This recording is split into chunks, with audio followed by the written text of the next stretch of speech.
How's it going, folks? Thanks for stopping by. In today's video, I thought we would do a little bit of a lesson about how we can create motion with our regular open position cowboy chords, as folks like to call them, to make them more interesting.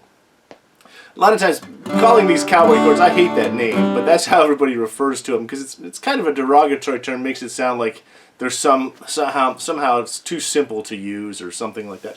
I love open position chords, okay? I use them wherever I can.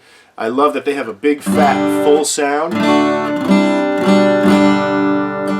that is just really pleasing to my ear. You add a capo, you have a whole nother dimension to them. But what happens a lot of times, and we've probably all seen this, is if you go out and you see someone playing in a restaurant, maybe they have the one strum.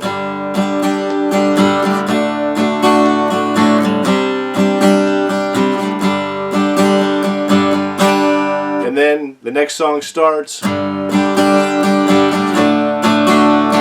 know, that's basically what it is. Every song sounds the same. I played in a band for years ago with a guy who was a singer, great singer, and he was the band leader. And he had one strum. It was this. And then if it was a slow song, he'd go.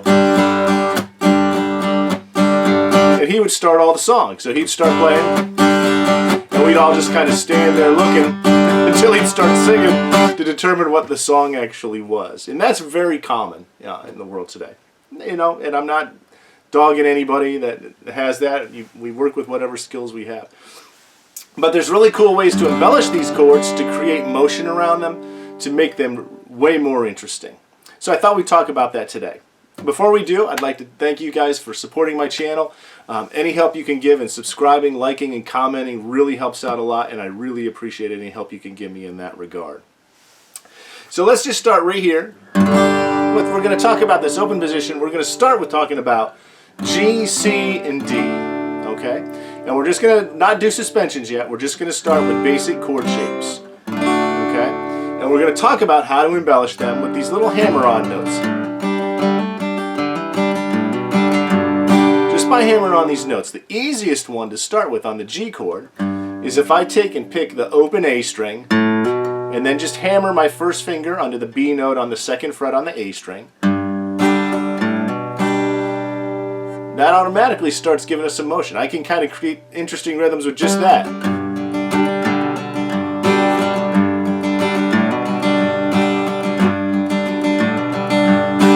Right?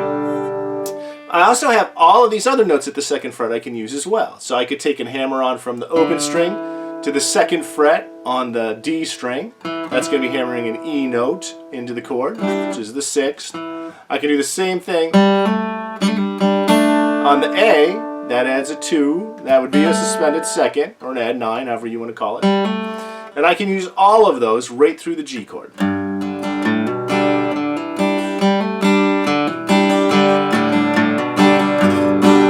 So you can tell just that simple move, and I don't have to use all that. I'm doing that to prove a point. That you can use all of them, but I have lots of options just with that G chord. You'll sometimes hear people go, and they'll go a half step low from the F sharp to the G on the E string, second to the 3rd fret.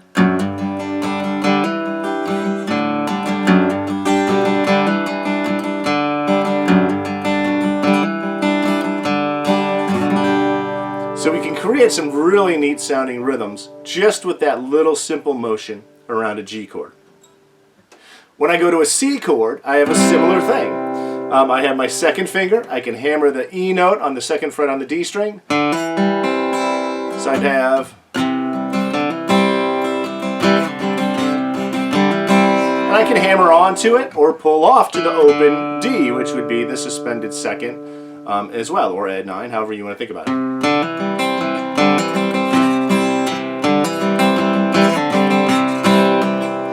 I can also go up and add the second fret on the G string in that chord, which will get me the A note, which is the 6th of that chord, and put that in there. So I could go.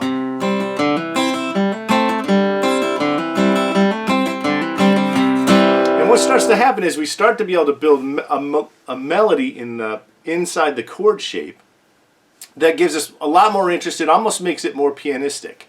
Where we're able to add some other stuff in than just a basic strum. If we add a picking pattern, if I went...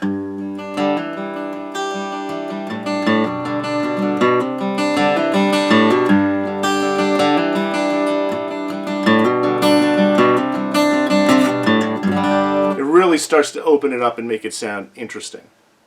When I'd go to my 5 chord in G, which is D, I have really just this hammer-on note that I can add in on the G string 2nd fret. It's an A.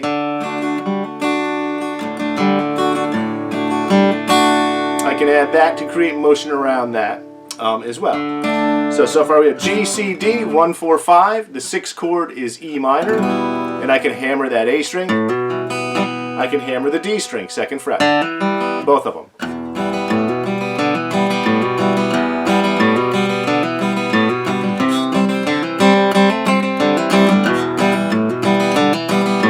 We've heard this before, right? That should have a very familiar kind of a sound to you. And that's just in the key of G. If I went to C, I'd have the same thing we just talked about for C and G, for my 1 and my 5. And for F, I'd have the 2nd fret on the G string like I did on my D chord. So,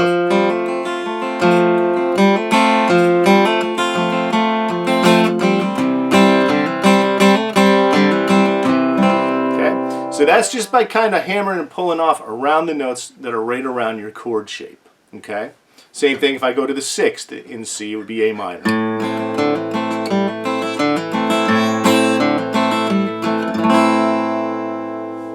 So right there can create a ton of interest, and that's, you know, months of working into your playing just with that. But let's take it one step further.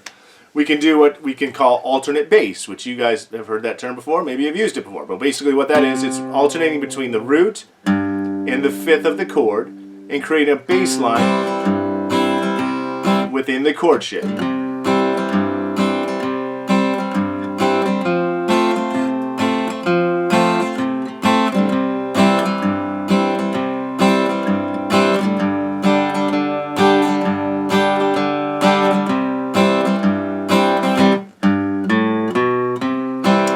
you've heard that before, probably played that before.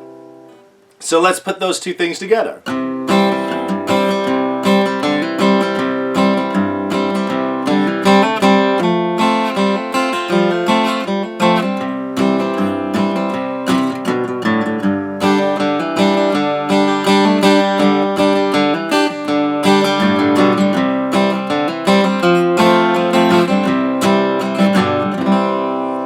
All of a sudden, stuff starts coming to life. And I'm really not doing much of anything. Just adding some embellishments to make the chord sound a little nicer.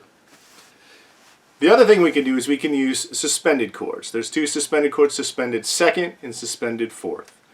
I like to refer to these as melody chords or rhythm chords. And a prime example of that is if I took a C chord and I put a D in on the top on the B string. I'm just adding the 3rd fret on the B string as a D note, and that makes it C add 9 or C suspended 2nd. That gives me a melody chord. And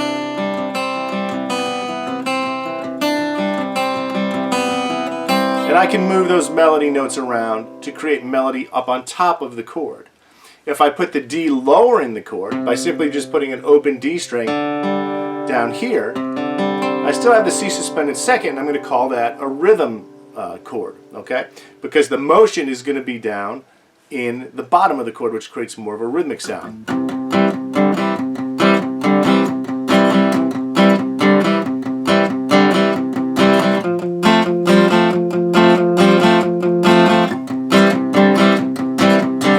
So you can see, again, we have more motion, more interest around the chords. Coincidentally, if I'm on that C chord and I add that D or the suspended 2nd, that's the same note we were hammering when we were doing the other motion around there with the... Okay? So we can create a lot of interest just by those 2 types of chord alterations. And it can be a fun exploration just trying to move that around a little bit and see what you come up with and come up with your own kind of sounds. We could play it, you know, rock and rolling.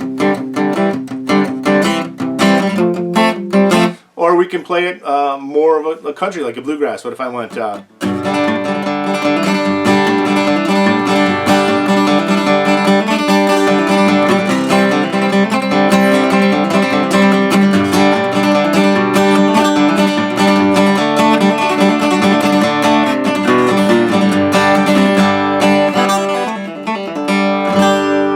So we can make it sound like a bluegrass thing, we can make it sound like rock and roll, we can make it sound like slow country.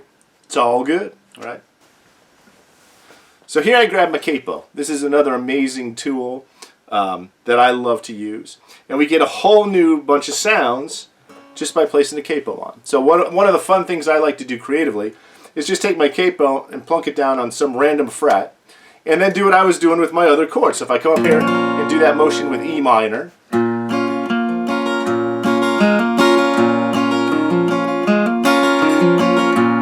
I have something totally fresh and new. It sounds totally different than when we're playing down there. Obviously it's different chords, but creatively it puts us in a different place because the sound is different to our ears. Oftentimes we hear the same chords over and over again, G, C, D, A, whatever. So it's nice to be able to have a different sound with them. So let's take something and try and create using these techniques. Just making this up, I don't know what's going to come out. So we're going to start with the E minor. So I'd have...